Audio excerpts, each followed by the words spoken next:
السلام عليكم ورحمة الله وبركاته. طلابنا الحلوين، طلاب دفعة 2026، عاملين ايه؟ يا رب دايما تكونوا بخير وصحة وعافية وسلام.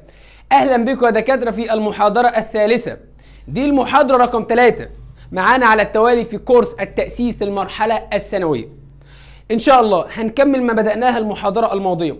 اخذنا المحاضرة الماضية الاسماء التي تعد والاسماء التي لا تعد. ان شاء الله النهارده هنكمل الاسماء التي تعد والاسماء التي لا تعد، ولكن بشكل مختلف. النهارده باذن الله تعالى هناخد المحددات، هناخد كل المحددات، ناخد ان شاء الله المحددات من اول الصف الاول الابتدائي حتى الصف الثالث الثانوي. هناخد كل التفاصيل وكل المعلومات عن المحددات وكل ما ذكر في امتحانات الثانويه العامه وما ذكر في الكتب الخارجيه في اي مرحله دراسيه. خلاص، سم الله، صلى على رسول الله. اللهم علمنا بما ينفعنا وانفعنا بما علمتنا وزدنا بك علما. اللهم بارك لنا في وقتنا هذا، اللهم امين، اللهم امين يا رب العالمين. عاوزك الاول كده تعرف يعني ايه محددات. الاول كده، المحدد ده هو اسم محدد، يعني بيحدد لي الكلمه دي سواء كانت اسم جمع او اسم لا يعد. تمام. تعالى بقى اقول لك يعني ايه محددات. المحددات الاول كده يا اولاد، كل تعامل هيبقى على حاجتين: الاسم الجمع والاسم الذي لا يعد. الاسم الجمع والاسم الذي لا يعد. تعالى كده افهمك على البورد كده. طيب ركز بقى واحده واحده. انا عندي لما جيت في المحاضره الماضيه جيت صنفت لك الاسماء الناونز عباره عن حاجتين. اول حاجه يا اولاد قلنا ان الاسماء اسماء تعد واسماء لا تعد. حلو اهو. قلنا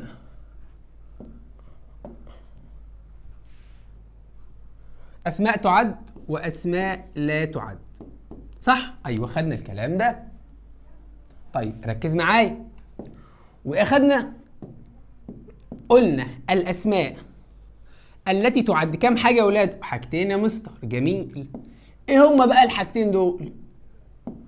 اسم مفرد واسم ايه؟ واسم جمع. والاسماء التي لا تعد. طيب جميل يا مستر. طيب النهارده بقى يا اولاد هناخد حاجه غريبه شويه كده. ايه يا مستر الحاجه الغريبه دي؟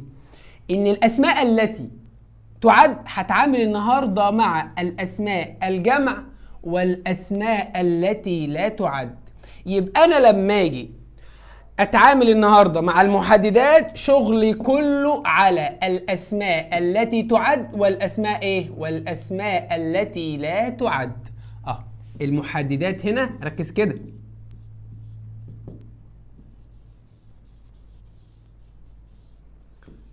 مع الاسم الذي لا يعد ومع الاسم الايه؟ الجمع. طب يا مستر بالنسبه للاسماء المفرد مش معانا، يبقى احنا النهارده هنكنسل الاسماء المفرد. طب هنعمل ايه النهارده؟ هنشتغل مع الاسماء الجمع والاسماء التي ايه؟ الاسماء التي لا تعد. طيب عاوزك تعرف برضو كام حاجه كده. ايه اللي محتاج تعرفه؟ محتاجك تعرف ان الاسماء، عاوزك تعرف ان المحددات تأتي قبل الاسماء، ما بتجيش بعدها. جميل. الاسماء دي نوعين، قلنا اسماء تعد واسماء لا تعد. جميل جدا. طيب الاسماء التي تعد على كلامك يا مستر اللي انت لسه قايله لنا دلوقتي ان شغلي كله مع الاسم الجمع ولا المفرد؟ لا يا مستر، مع الاسم الايه؟ الجمع. مش بس كده، اخدنا المحاضره اللي فاتت ان الاسماء الجمع دي كم نوع يا اولاد؟ نوعين يا مستر. جميل جدا. فاكرين كان اسم جمع منتظم وجمع شاذ. المهم يكون جمع وخلاص. فيها مشكله كده؟ يبقى النهارده المحددات هناخد ايه؟ هناخد المحددات تاتي قبل الاسماء الجمع والاسماء التي لا تعد. الاسماء الجمع جمع منتظم وجمع غير منتظم. جمع بوك جمع تشايلد طفل، جمع تشيلدرن. كلمه تشيلدرن جمع وكلمه بوكس جمع، ولكن دي جمع غير منتظم وده جمع ايه؟ منتظم. اي جمع يقابلك طب بالنسبه لمستر الاسماء التي لا تعد، قلنا النهارده هناخد بقى الاسماء التي لا تعد اللي هي سميناها اسم ايه؟ ايوه انا سامعك بتقول لها مستر اسم سلمان، جميل جدا اهو سلمان، اللي هي يقصد بها ايه؟ المأكولات والمشروبات والمواد الخام. وطبعا لو انت ما سمعتش المحاضره اللي فاتت فاقفل الفيديو روح اسمع المحاضره الاول. خلاص؟ طيب ده مختصر عن اللي هشرحه النهارده. فيها مشكله كده؟ فانت ممكن دلوقتي ايه تكتب بقى في سكتش بتاعك او النوت بتاعتك كده، ده ملخص الدرس النهارده، ده الخريطه الذهنيه بتاعت الدرس النهارده. تمام؟ تعالى بقى كده بص كده، هناخد المحددات هي اسمها بالانجليزي كوانتيفايرز. طيب هنعرف ايه عنها يا مستر؟ هنعرف استخداماتها، هنعرف ان هي كمان بتاتي قبل الاسماء التي تعد والاسماء التي لا تعد. طب ايه يا مستر المحددات دي؟ قال لك انا عندي ميني، عندي ماتش، عندي فيو، عندي افيو، عندي ليتل، عندي اليتل، عندي لوتس اوف، عندي الوت اوف، عندي سم، عندي اني، عندي نو. كل الكلمات اللي قدامك ديت اسمها ايه؟ اسمها محدد، هناخدها بالتفصيل دلوقتي. طيب عندنا هنا عندي كم محدد؟ ادي 1 2 3 4 5 6 7 8 9 10 11 12 12 محدد. تمام؟ هناخدهم دلوقتي. منهم محددات بتاتي قبل الاسماء الجامعه، ومنهم محددات تاتي قبل الاسم الذي لا يعد. طب في 4 محددات بيجوا مع الاسماء التي لا تعد ومع الاسماء الجامعه، مشتركه ما بين هنا وهنا. طيب يا مستر تعالى كده واحده واحده نعرف اول محدد عندنا ايه هو يا ولاد؟ اللي هو الوت اوف ولوتس اوف. طيب تعالى كده الاول برضو نبدا نعرف ايه الاخطاء الشائعه اللي بتقع فيها وانت بتحل. طيب تعالى سمي الله صلى على رسول الله. انا بقول لك اسمها، بص كده اسمها لوت اوف، ركز واحده واحده. قال لك الوت اوف دي بتساوي، بص كده، لوتس اوف، الاتنين صح. طيب سمي الله صلى على رسول الله. انا يا مستر دلوقتي وانا بحل في الاختيارات يعملها لي كده، ركز بقى كده، لوت اوف. الكلام ده صح ولا غلط؟ لا الكلام ده غلط، الكلام ده مش صح. يا تحط الآ يا تحط الاس. تمام؟ طيب تاني غلطة، بص ركز معايا، تاني غلطة بتغلط فيها. يقول لك في الاختيارات ايه؟ بص كده يعمل لي كده لوتس اوف. صح ولا غلط؟ هتقول لي يا مستر غلط، تحط الآ يا تحط الاس. جميل جدا جميل جدا، خلي بالك من الحاجات دي. طيب عندنا الوت اوف ولوتس اوف معناها، ركز كده، معناها الكثير من. معناها ايه يا ولاد؟ الكثير من. جميل جدا. قال لك بيجي وراها حاجتين، اسم جمع واسم لا يعد. بيجي وراها حاجه فيها اس واي اس واي اس واسم لا يعد، اللي هي ايه؟ اللي هي سلمان. فلازم نخلي بالنا ان الوت اوف ولوتس اوف بيجي وراها اسم جمع واسم لا يعد. جميل. ايه كمان يا مستر؟ قال لك خلي بالك بتاتي، ركز، في الجمله المثبته. في الجمله ايه يا ولاد؟ المثبته. طب يعني ايه في جمله مثبته؟ بص كده، يعني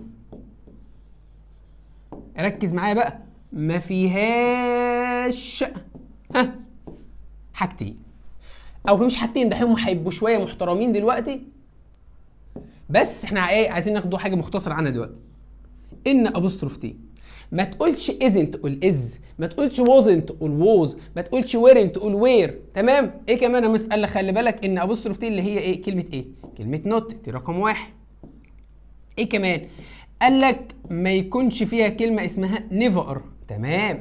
بس كده؟ لا تعالى لي بقى، عندنا شويه كلمات كده لازم تبقى، ما دام انت طالب شاطر لازم تبقى عارفها. كلمه اسمها rarely، نادرا. كلمة ريرلي دي لما الاقيها في الجملة اعرف ان الجملة بتاعتي منفية، ما ينفعش استخدم الوت اوف ولوتس اوف. ايه كمان؟ عندي كلمة اسمها بيرلي، برضو نادر او قلما. عندي كلمة اسمها سكيرسلي.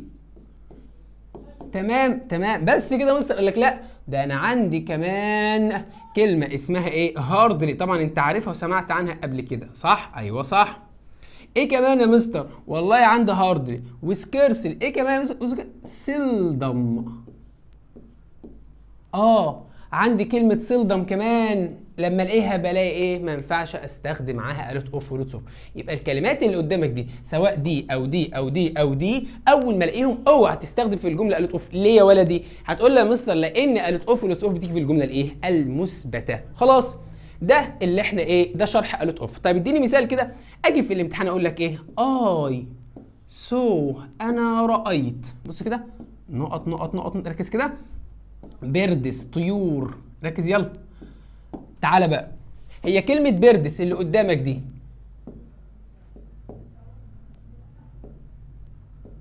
ركز كده، كلمة بيردس اخرها ايه؟ اس، يبقى ده اسم جمع. حلو. الجملة دي مثبتة ولا منفية؟ مثبتة، فقلت لك اختار يلا. a lot of ولا بي؟ بص كده، lot of. هتختار انت ايه في الجملتين ده؟ هتقول له والله يا مستر انت محتاج اسم جمع. حلو، يبقى الاولى ولا الثانيه؟ لا الاولى يا مستر، ما تحط يا الايه تحط الايه؟ الاس. طب الجمله دي مثبته ولا منفيه؟ والله يا مستر ما فيهاش، ركز بقى كده، ما فيهاش نوت ولا فيها نيفر ولا فيها ليرلي ولا بيرلي ولا سكيرسلي ولا سيلدم ولا الكلام ده كله. يبقى الجمله دي ايه يا اولاد؟ مثبته. فيها مشكله كده؟ ما فيهاش مشكله. كده خلصنا الوت اوف ولوتس اوف. تمام. يبقى معناه الكثير من تاتي في الجمله المثبته، يعني ما فيش لا نيفر ولا نوت ولا هارد ولا سكيرس ولا سيلدم ولا كل الكلام ده كله. امال بتيجي في ايه؟ بتيجي في الجمله المثبته. خلاص، وبيجي وراها اسم جمع، ممكن يبقى في اسم واسم لا يعد، اللي هي سلمان المأكولات والمشروبات والمواد الخام وكل الحاجات اللي احنا خدناها دي. خلاص، نرجع بقى تاني للمذكره بتاعتنا. قال لك معناها الكثير من، معناها الايه يا اولاد؟ الكثير من. طيب معناها الكثير من، واول عد من، انا اشتريت الكثير من الروايات، انا شربت الكثير من الشاي. قال لك بتاتي قبل الاسماء الايه؟ الجمع اللي فيها اس. اي ريد ا لوت اوف بوكس، انا قرات الكثير من الايه؟ الكتب. قال لك بتاتي في قبل الاسماء التي لا تعد، اللي هي سلمان المأكولات والمشروبات والمواد الخام والمواد الدراسيه والظواهر الطبيعيه وكل الكلام ده كله. جميل جميل. انا سمعت الكثير من المعلومات. تقول لي مستر انفورميشن، من الكلمات العامه. ما انا لما جيت قسمت لك الاسماء التي لا تعد قلت لك ايه؟ سلمان، ركز كده، ومأكولات ومشروبات، وخدنا معاهم كلمات عامه اللي بتيجي في الثانويه العامه. كلمه انفورميشن كلمه لا تعد. خلاص، قال لك بتاتي في الجمله الايه؟ المثبته، يعني ما فيش ايه؟ نوت. وقلنا يقصد بكلمه ما فيهاش نوت او ما فيهاش نافيه. ايه النفي اللي عندنا في اللغه الانجليزيه كلها؟ يلا، نيفر ونوت وسكيرسلي وهاردلي وسيلدم وكل الكلمات، وريرلي وبيرلي وكل الكلمات دي كلها. اتفقنا؟ تيجي نحل، تعال نحل. اي ريد بوكس، الجمله دي مثبته ولا منفيه؟ تروح جاي عامل لي كده، والله يا مستر الجمله دي ايه؟ مثبته. الجمله دي ايه؟ مثبته. تنفع ماتش؟ لا، ده اسم جمع. ميني، الجمله مثبته. الوت اوف ولا التي؟ لا يا مستر الوت اوف. جميل. الجمله الثانيه، هو اشترى الكثير من الخبز، مثبته ولا منفيه؟ هتقول لي يا مستر الجمله بتاعتي مثبته. طب ما دام هي مثبته، ماتش؟ لا. ميني ده اسم لا يعد. ركز كده، لوتس اوف ولا فيه؟ لا، هتقول لي يا مستر لوتس ايه؟ لوتس اوف. ده اسم جمع وده اسم ايه؟ لا يعد. الخبز. فيها مشكله؟ ما فيهاش مشكله.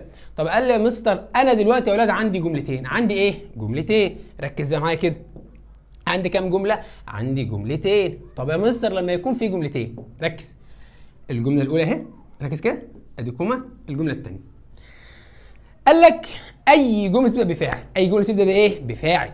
مش فاهم. قال لك علشان تختار، ركز، علشان تختار الوت اوف، هيقول لك مثلا في الامتحان ايه؟ اي، ركز، بوت، انا اشتريت، ركز بالله عليك، والله معلومات في غايه الاهميه. اي بوت، انا اشتريت، بص كده،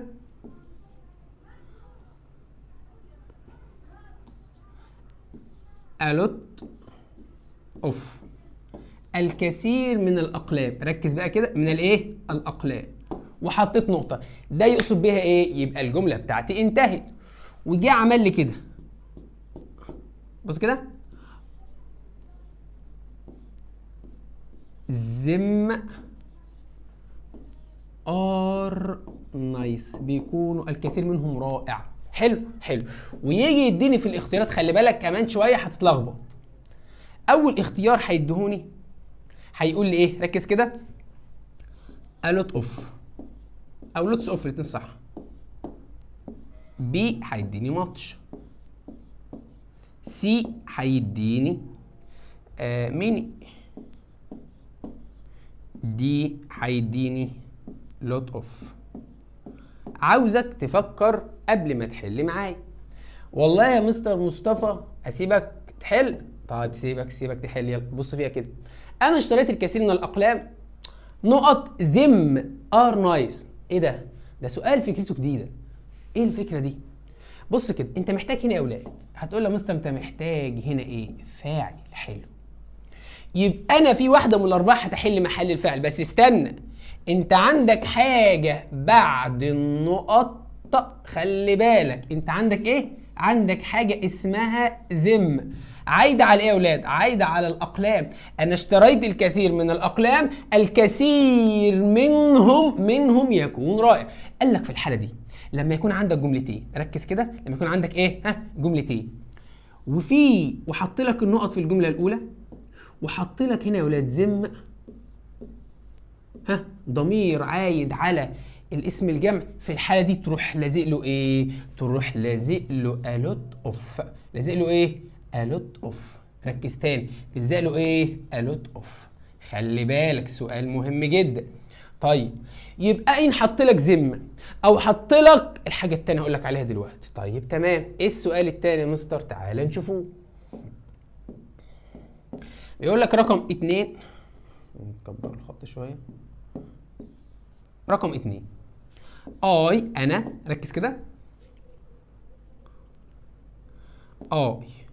drink او I drank، انا شربت a lot of، الكثير من الايه؟ من الشاي. خلي بالك، من الايه؟ من الشاي.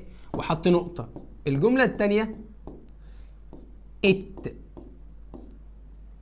was، كان nice، رائعا. يلا، وهديك في الاختيارات بتاعتي يا صديقي. اول اختيار هيدهوني a lot of، اسمها ايه؟ a lot of. جميل. رقم بي هيديني ماتش. رقم سي هيديني ميني. رقم دي هيديني لوت. بس تعالى كده، انا ركز كده، شربت الكثير من الشاي. ركز كده، عايز اقول الكثير منه. هنا عايد على مين يا اولاد؟ عايد على الشاي. خلي بالك، كان ايه؟ رائعا. هتقول لي يا مستر ايه اللي بيحل محل الفاعل وبيجي وراه ضمير؟ الوحيد اللي بيجي وراها ضمير وبتحل محل الفاعل هي ايه يا اولاد؟ هي a lot of. طب يا مستر معلش ما تديني بقى القاعده كده صريحه. والله بص يا صديقي، انا عندي القاعده بتقول كالتالي. ادي جمله، الجمله الثانيه هتحط لي مكان الفاعل a lot of او lots of، الاثنين صح، بس لازم يكون بعدها يا ات يا زم. طب يا مستر لو ما فيش ات وزم الجمله بتاعتي ما تنفعش. لازم، بص، لازم. الطالب بتاعي الشاطر، الطالب اللي مركز، الطالب اللي ما يفوتش ولا فكره ولا حاجه ضايعه منه، ان لقيت جملتين، جمله انتهت وحط لك بعدها نقط وبعد نقط ات او زم. طب ليه يا مستر اخترت ات الضميرين دول بالذات؟ لان ات بتعود على حاجه غير ايه؟ حاجه غير عاقل لا يعد، انما زم بتعود على الايه؟ الجمع. ركز معايا، ركز، ده والله العظيم معلومات لا تقدر بثمن، معلومات ما حدش هشرحها لك خالص، فخلي بالك منها. اعطاني جملتين، الجمله انتهت والجمله الثانيه بعد النقط ات او زم، ما عندكش تفكير، قالت اوف على طول. فيها مشكله كده؟ ما فيهاش مشكله. تيجي نحل؟ يلا نحل يا مستر. قال لك اهو، بص كده، طبعا قالت اوف ولوتس اوف تحل محل الفعل عندما يكون في جملتين في الجمله، والجمله الثانيه يكون بعدها النقط، بعد النقط ات او ايه؟ او زم. بص كده، انا رايت الكثير من الحيوانات اليوم، الكثير منهم، فعلى طول بختار زم. اللي بعدها ابويا لديه الكثير من الايه؟ السيارات، الكثير منهم كان غالي، في زم، فقالت اوف. طيب انا كسبت الكثير من الاموال، الاموال دي يعد ولا يعد؟ لا يعد. فايه هتقول لي مستر لو يعدي منين؟ هقول لك ارجع ذاكر المحاضره الثانيه في الكلمات العامه، هتلاقي ان كلمه فلوس والوقت والمعلومات والاخبار وكل الكلام ده اسماء لا تعد. في ات قالت اوف، في ات، في قالت اوف. فيها مشكله؟ تيجي نطبق؟ يلا نطبق. استنى بقى انا ايه، نعمل لون محدد كده يكون لذيذ. طيب ماشي، عندنا ماتش يا اولاد، نفس اللي عملناه هناك نعمله تاني. طبعا انا ايه، في طلبه بتحب الكتابه على البورد بتفهم اكتر، تمام؟ طيب عندنا يا اولاد ماتش، تعالى يلا نفس اللي عملناه نعمله تاني. ادي ماتش، قال لك ماتش يا ولاد بيجي وراها شويه حاجات. ايه بقى الحاجات بتاعتنا ديت؟ يلا. اول حاجه قال لك ماتش معناها الكثير من. معناها ايه؟ الكثير من. جميل. 2 قال لك ماتش بتأتي في ايه يا ولاد؟ بتأتي في النفي. ماتش بتأتي في السؤال. بتيجي مع حاجة اسمها هاو ماتش. بيجي معناها ايه؟ هاو ماتش. بس كده؟ قال لك لا، ده كمان خلي بالك بيجي وراها اسم لا يعد. يلا نفصص الكلام ده، يلا نفصصه. بص يا عمنا، الكثير من النفي يلا بتيجي مع نوت، ها يلا، ونيفر، وايه كمان، وهاردلي، وسكيرسلي، وسيلدر لغايه الاخر. تمام. السؤال يعني بتيجي بعد في الاخر علامه ايه؟ استفهام. هاو ماتش، بتسال عن كم الايه؟ الكميه. مش ده اسم لا يعد؟ يا مستر. طيب اسم لا يعد اللي هو ايه؟ فاكرينه؟ يا مستر، اللي هي كلمه ايه يا ولاد؟ سلمان، والمأكولات والمشروبات والكلام ده كله. خلاص. طيب قال لك ماتش يمكن ان تحل محل الفاعل. الملحوظه رقم 2، خلي بالك، ادي جمله وهحط لك نقطه وهحط بعدها كلمه اسمها ايه؟ ماتش. بس علشان تختار ماتش يا صديقي الجميل قال لك لازم تخلي بالك ان هيجي وراها شويه حاجات. ايه بقى الحاجات هتيجي وراها دي؟ قال لك هيجي وراها از، هيجي وراها ووز، اي فعل اخره اس، هاز، فعل اخره ايه يا ولاد؟ يا اس يا اي اس يا اي اي اس. تمام، عشان تحل محل الايه؟ الفاعل. تمام. بس كده؟ قال لك لا، انت عارف ان ماتش كمان، خلي بالك ان ماتش دي بص كده ممكن تيجي في الجمله المثبته. امتى بقى يا اولاد؟ قال لك اذا جاء قبلها واحده من اللي انا هكتبهم دول. ايه هم بقى؟ so as to very. اي واحده من الاربعه اذا لقيتهم في الجمله على طول ماتش، حتى لو الجمله دي ايه؟ مثبته. فيها مشكله كده يا شباب؟ يبقى دي استخدامات ماتش. تعالى يلا. ماتش بتيجي معناها الكثير من، بتيجي في النفي، بتيجي في السؤال، بتيجي مع هاو ماتش، بتيجي مع الاسماء التي لا تعد. ماتش ممكن تحل محل الفاعل لما يكون عندي جمله. الجمله الثانيه هيحط لك هنا كده نقط، بعد نقط هتلاقي از او وز او هذا فعل في اس او اي اس او اي اس. طب لو حط لك زم قالت اوف، حط لك ات قالت اوف. طب ما حطش حاجه، اشوف لو بعد الجمله از ماتش، بعد الجمله ار ميني، بعد الجمله ووز ماتش، بعد الجمله وير ميني، بعد الجمله بعد النقط هاز هتبقى ايه؟ ماتش، بعد النقط هاف هتبقى ايه؟ ميني. خلاص يا اولاد. قال لك برضو ممكن تيجي في الجمله المثبته. ازاي يا مستر؟ لما يكون في از وسو وتو فير. فاللي بينطبق على مين يا اولاد؟ بينطبق على ايه؟ بينطبق على ماتش. اهو معناها الكثير من. بس كده؟ قال لك لا. تعالى يلا. تاتي قبل الاسماء التي لا تعد. اكتب يلا عندك سلمان. طب بس كده؟ بتيجي مع هاو ماتش. بس كده؟ قال لك بتيجي في النفي، مش شرط نوت بس، ممكن يبقى نوت، نيفر، سكيرسلي، هاردلي، ريرلي، بيرلي، سيلدم، وانت ماشي. قال لك بتيجي في الايه؟ في السؤال، بتيجي في الجمله المثبته ولكن بشروط. ايه الشروط دي يا ولاد؟ تعالى يلا. قال لك في سو، في از، في تو، في فيري. لقيت الكلمات دي على طول. بس كده ادي سو فاخترت مع ماتش، تو اخترت ماتش. طب ايه دي؟ شاي اسم لا يعد، لحم اسم لا يعد. خلاص. قال لك ماتش تحل محل فعل عندما يكون عندي جملتين. الجمله الاولى عاديه خلصت، الجمله الثانيه هتلاقي بعضهم از او ووز او هاز، اي فعل اخره اس، از اس، ووز اس، هاز اس، فعل فيه اس او هي اس او اي اي اس. اي ايرن، انا كسبت كثير من الفلوس، الكثير منها، انا لدي انا ايه؟ عندي كثير من اللحم ما شاء الله، فقلت الكثير منها ذو مذاق، اخرها اي اس. فيها مشكله كده ولا؟ طب ازاي اعرف الكلمه بتاعتي منفيه؟ يلا. هاردلي، ريرلي، بيرلي، سيلدم، سكيرسلي، نيفر، وانت ماشي. كل الكلمات دي بتدل على الايه يا اولاد؟ النفي. تيجي نحل. تعال نحل. اي دونت، الجمله منفيه ولا مثبته يا اولاد؟ منفيه. طب ما دام منفيه مين تنفع؟ لا ما تنفعش. قالوا توف ما تنفعش. ليتل والله ممكن تنفع، دي مش معانا. ماتش اللي بعد فيه هاو، يبقى قدامي حاجتين. ايه هما؟ يا ميني يا ماتش. ميني جمع، ماتش لا يعد. شجر، السكر، يعد لا يعد؟ ده ايه؟ مأكولات ومشروبات، يبقى ماتش. اللي بعد ما ينفعش حاجه اسمها هاو اليتل ولا هاو اليت اوف. اللي بعدها في تو، يبقى قدامي حاجتين، يا ميني او ماتش. الشيء يعد ولا يعد؟ لا يعد، يبقى ماتش. اللي بعدها سو ميني او ماتش، اشوف بعد النقط. ووتر يعد ولا يعد؟ لا يعد. طب ما دام لا يعد يبقى ماتش. اللي بعدها المصريين استخدموا الكثير من المياه من النيل، ذا نايل. طب ركز كده، الجمله الثانيه عاوز حاجه تعود عليها. امتى اختار الت اوف؟ لو هنا في ات كنت اخترتها. طب في هنا في ات؟ لا. في حاجه اسمها فيو؟ لا. ميني، استنى انت قلت لي من شويه عشان اختار ميني لازم يبقى بعدها ار او وير او هاف. ار او وير او هاف. هل دي ار ده از؟ غلط. يبقى هنا الكلام ايه؟ ماتش. زي طيب بص يا ولاد، I don't read نقط بوكس، انا لا اقرا الكثير من الكتب. الجمله دي مثبته ولا منفيه؟ هتقول لي يا مستر مصطفى الجمله دي منفيه، تنفع الت اوف؟ لا دي كده غلط. ايه ده؟ طب الجمله دي الكلمه دي جمع ولا لا يعد؟ جمع، ما تنفعش الت ولا تنفع ماتش ولا تبقى الاجابه بتاعت ايه؟ ميني. طب يا مستر هناخدوها ازاي؟ هناخدوها بالتفصيل دلوقتي. خلاص فسيب لي دي لغايه ما نرجع لها تاني، هنرجع لها كمان شويه. خلاص بعد بقى خدنا الت اوف ولوتس اوف بجميع افكارها، تعالى بقى ناخد تاني محدد معانا في محاضره النهارده. ايه هو يا مستر؟ اللي هو ميني. طب ميني ده عباره عن ايه؟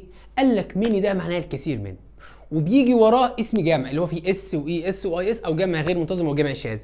تمام. طيب ايه حكايته يا مستر؟ تعالى بقى، هو عكس الت اوف. الت اوف بتيجي في الاثبات وميني بتيجي في النفي. طيب الت اوف كانت بتيجي في جمله مثبته فقط، هنا ميني بيجي وراها بتيجي مع السؤال وبتيجي مع النفي وبتيجي كمان في جمله مثبته بس بشروط. خلاص طيب تعالى بقى نشرحها على البورد الاول وبعد كده نرجع لموضوعنا. تعالى يلا افهمك. عندنا يا اولاد اول حاجه اهي، بص كده ميني، ركز بقى معايا بالله عليك. قال لك ميني ديت بيجي وراها شويه حاجات. طب ايه بقى الحاجات اللي بتيجي معاها ديت؟ اول حاجه يا صديقي الجميل ان ميني بياتي بعدها ايه؟ اسم جمع، دي رقم واحد. بيجي وراها ايه؟ بيجي وراها اسم جمع، دي رقم واحد. رقم اتنين قال لك بتاتي في النفي، بتاتي في الجمله الايه؟ المنفيه. بس كده؟ لا، قال لك بتيجي في السؤال. قال لك وبتيجي مع حاجه اسمها هاو ميني، بتيجي مع حاجه اسمها ايه؟ هاو ميني. طيب الاربعه اللي قدامك دول بيجوا مع ايه؟ مع ميني. طيب ما تيجي ايه نفسروا الليله دي كلها. تعالى يلا.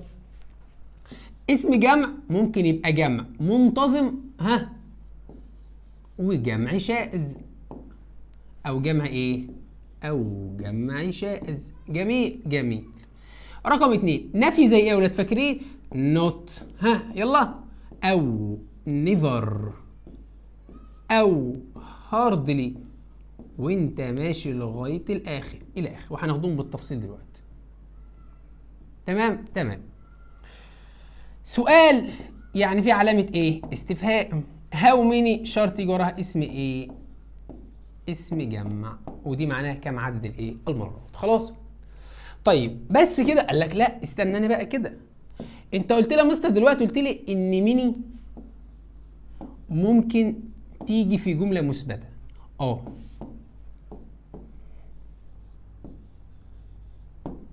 عاوز تحطها في جمله مثبته، حط قبلها حاجه من الاربعه اللي انا هكتبهم دول. طب ايه الاربعه اللي انت هتكتبهم دول يا مستر بقى؟ قال لك والله اول كلمه عندنا، بص كده 1 2 3 4، ان لقيت اي كلمه من دول قبل النقط حط على طول ميني من غير ما تفكر حتى لو الجمله مثبته. اول كلمه سو، لو لقيت سو حط ميني من غير ما تفكر. تاني كلمه اسمها ايه؟ از. تالت كلمه يا ولاد تو. رابع كلمه اسمها ايه؟ فيري. اي كلمه من دول لقيتها في قبل النقط بتاعتك على طول من غير ما تفكر اختار ايه؟ اختار ميني. طب دي يا مستر بتيجي في الجمله الايه؟ المثبته. كده يبقى انت فهمت القاعده وفهمت الاسئله بتاعتها بتيجي ازاي. يبقى ميني يلا بتيجي مع ده اسم جمع، الجمع ده منتظم في اس واي اس واي اس او جمع شائز. النفي يعني في نوت ونيفر وهاردلي وسكيرسلي وسيلدم وكل الكلمات دي. بتيجي في السؤال اللي في علامه استفهام بتيجي مع حاجه اسمها هاو ميني، كم العدد اهي. بص كم العدد. جميل. طيب امتى احطها في الجمله المثبته؟ اذا جه حاجه قبلها اللي هي سو او از او تو او فيري. تمام. طيب تعالى يا مستر بقى نشوف الليله دي في المذكره عامله ازاي؟ قال لك ميني يلا معناها الكثير من او العديد من، بتاتي قبل الاسماء التي تعاد اللي هي الايه الجمع، منتظم او غير ايه منتظم. انا لم اقرا الكثير من الروايات. رقم 3 تاتي مع هاو ميني. كمل كمل كمل كمل. قال لك يمكن ان تاتي في الجمله الايه ها المثبته بس بشرط، فاكرين سو واز وفيري وتو بس كده. لك لا بتيجي في كمان في ايه في ايه في ايه في السؤال بس بشرط يجي بعدها اسم جمع. قال لك بتيجي في الايه في النفي، فاكرين النفي اللي هو نوت ونيفر واز نوت ونيفر وهاردلي وسكيرسلي وريرلي وبيرلي وكل الكلمات دي. تمام. طيب المستر مصطفى بيقول لي ايه يا شباب؟ المستر مصطفى بيقول عشان تيجي في الجمله المثبته ميني في شرط. ايه الشرط بتاعك؟ تحط اس، تحط سو، تحط تو، تحط فيري، اي كلمه من الاربعه دول. بس كده I see too many people in the street. انا رايت تو حطيت بعدها ميني بس يكون اسم جمع، بيبول الناس. سو حطيت ميني وبعد ميني اسم جمع. خلاص خلاص. طب يا اولاد احنا من شويه قلنا ان الوت اوف بتحل محل الفعل، صح؟ ايوه صح، زي ما اخدنا كده. ارجع تاني كده، بص كده في اول المحاضره كده لما جيت شرحت الوت اوف قلت لك ايه؟ عاوز تحط الوت اوف في الجمله تحط بعدها ايه يا اولاد؟ تحط بعدها زم، صح؟ حط بعدها ايه؟ لازم. حطيت زم عشان كده اخترت ايه؟ اخترت الوت اوف. طب يا مستر مصطفى افرض ما حطليش في الجمله بتاعتي زم ولا ات زي ما انت شرحت من شويه. قال لك عاوز تحل، بص كده، عاوز تخلي ميني تحل محل الفاعل امتى؟ بص كده ركز. ميني بتحل محل الفاعل. انت عارف امتى ميني تحل محل الفاعل؟ امتى يا مستر مصطفى؟ بص بقى يا صديقي، يلا زي ما علمت عندي جملة أولى وحط لك هنا نقطة. الجملة التانية بقى هنحط هنا إيه؟ ميني. هنحط هنا إيه؟ ميني. بس بعدها بقى مش هيجي، ركز كده، مش هيجي ات ولا زم ولا الكلام ده. أمال هيجي يا مستر؟ هيجي حاجة من الأربعة دول مباشرة بعدها على طول. هتلاقي بعد النقط على طول في ار، هتلاقي بعد النقط في وير، هتلاقي بعد النقط في هاف، هتلاقي بعد النقط الفعل في الاولاد في المصدر. في الحاله دي احط ميني وانا مطمن وانا قلبي جامد. طب حط لك بعد النقط زم قالت اوف، حط لك بعد النقط ات قالت اوف. طب تعالى نشوف اسئله، تعالى نشوف اسئله. سم الله صل على رسول الله. لما اقول لك انا I have، انا لدي a lot of الكثير من، ركز كده، فريندز الاصدقاء، حلو جميل جدا، ورحت حاطط نقطه فالجمله بتاعتي كده ايه؟ انتهت. خلي بالك. وجيت عملت كده نقط نقط نقط، قلت لك هنا يا استاذه كليفر، كلهم ما شاء الله شاطرين. وجيت في الاختيار، هديك اختيارين بس يا عم ولا تزعل نفسك. اول اختيار تك اختار يلا، يا ترى هي ميني. تاني اختيار الوت اوف. انت هتعمل ايه بقى؟ هتقول مستر مصطفى قال لي عشان الاثنين بيحلوا محل الفعل. الاثنين بيحلوا محل الفعل، ولكن احذر. ابص هنا لو لقيت زم الوت اوف، لقيت ات الوت اوف. طب هنا هل في، ركز كده، هل في عندك هنا زم؟ لا. ات لا. يبقى الاجابه بتاعتي ايه؟ الاجابه بتاعتي ميني. فهمنا يا شباب؟ وصلت؟ خلي بالك دي ملحوظه مهمه جدا جدا جدا جدا. طيب تعالى اهو، لقيت لقيت وير، لقيت هاف، احط ميني وميني وير وانت ماشي. فيها مشكله كده؟ بس يكون جمله ودي الثانيه، جمله ودي الثانيه. طيب ايه تاني؟ قال لك عندي مجموعه من الكلمات، ركز، بتدل على النفي. هاردلي، ريرلي، بيرلي، سيلدم، سكيرلي، نيفر. طيب تعالى، هاردلي بمعنى بالكاد او نادره، ريرلي قلما او نادره، بيرلي بالكاد، سيلدم نادرا ما، سكيرسلي نادرا، نيفر ابدا. ايه كمان يا صديقي؟ الكلمه بتاعتنا نوت او ان او تي. خلاص يا ولاد؟ خلاص. تعال نحل، تعال نحل. الجمله اللي قدامك دي مثبته ولا منفيه؟ منفيه. يبقى تكتب لي هنا كده منفيه. ماتش تنفع؟ لا ما تنفعش. مين تنفع؟ تنفع. قالت اوف ما تجيش في النفي، قالت ما بتجيش في الايه؟ ما تجيش بعدها اسم جامع. اللي بعدها هاو، يبقى عندك اول ما تلاقي هاو في الجمله قدام اختيارين، هاو ميني وهاو ماتش. بعرف منين؟ ببص على بعض النقط، لقيتها جامع ميني، لقيتها لا تعد سلمان والمأكولات والمشروبات تبقى ماتش، بنس اقلام يبقى ميني. ما فيش حاجه اسمها هاو قالت اوف، ما فيش حاجه اسمها هاو قالتي. طب هاو ماتش لاني غلط، لان دي جامع.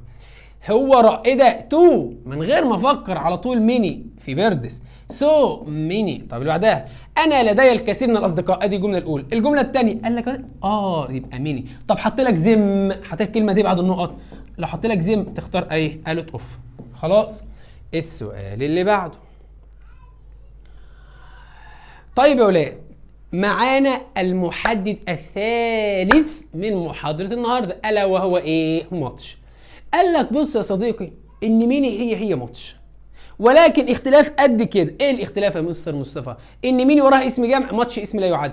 الاستخدامات اللي هنا هي الاستخدامات اللي هنا، دي بتيجي في النفي، دي بتيجي في النفي، دي بتيجي في السؤال، دي بتيجي في السؤال، دي بتيجي مع هاو ميني، دي مع هاو ماتش، دي بتيجي في الجمله المثبته، ودي بتيجي في الجمله المثبته بس، ولكن الاثنين معاهم شرط سو از فيري تو. خلاص؟